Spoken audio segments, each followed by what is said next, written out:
question is the House to now adjourn. I give the call to the honourable member for Dawson. Thank you, Mr Speaker. Well, it's clear that the Albanese government looks after those who live in the cities and leaves behind those who don't. The people of my electorate of Dawson, a rural area, like all regional areas, are paying the price of this Labor government.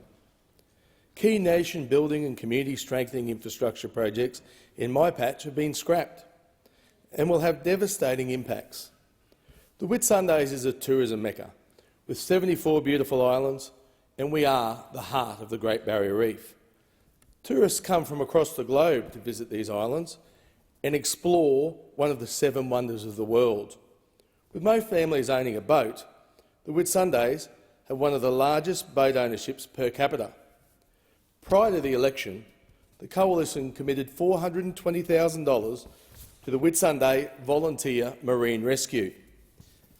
Mr Speaker, this funding is vital, and it would have gone a long way to improve the safety of those thousands of water users in the Whitsundays. The volunteers of VMR are hard-working, committed volunteers who dedicate themselves to greater safety in the Whitsundays. But their work is being undermined by facilities that are too small. This means that crucial programs like first aid courses and navigation training cannot happen because they simply don't have enough room to run the event. I visited these incredible volunteers multiple times, and I've seen firsthand the need they have to expand their facility and to allow for space for regular search and rescue services, as well as full-scale rescue operations. It is vital that this club of around 50 dedicated volunteers have the appropriate technology and space to keep our boaties and tourists safe on the water. If funding for organisations such as VMR is what the Albanese government defines as waste, then this is disgraceful. Another group left behind is the veterans in and around Mackay.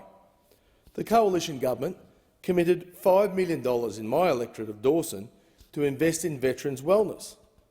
This would have brought an RSL complex to Mackay, a wellness centre to the Mackay Memorial Pool Complex, and a retreat at Kitchen Dam. The wellness facilities were designed to support defence personnel, veterans and first responders and their families, but the Labor government has axed that.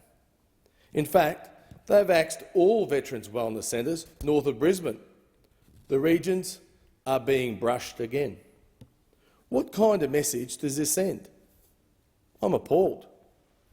If our men and women are willing to put their bodies on the line, willing to put the lives on the line for our security and sovereignty of our nation, the very least we should do is offer support for them when they come home.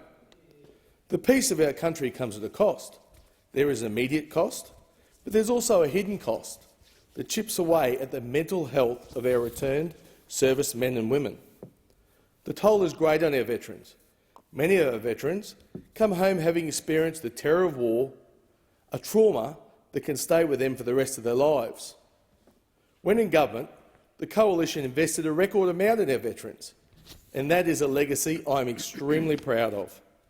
It is disappointing that the government would remove this funding and put it in the wastebasket. How we honour our veterans is a mark of our nation. Regional Aussies deserve more from their government, who is there to represent everyone. Mr Speaker, these are just a couple of projects that would have made a huge difference in the life of my local community. And I haven't even spoken of the other critical projects that the government has canned. Mackay Hockey, Air Industrial Estate, the Proserpine P&C Shade Project. They've taken money off the P&C. Alligator Creek Community Sporting Hall, Urena Dam and Bowen Pipeline. These projects I will continue to fight hard for, because I believe when the regions are strong, all Australia is strong. When the parts of Australia that are producing the nation's wealth are supported, places like Dawson, the whole nation will prosper.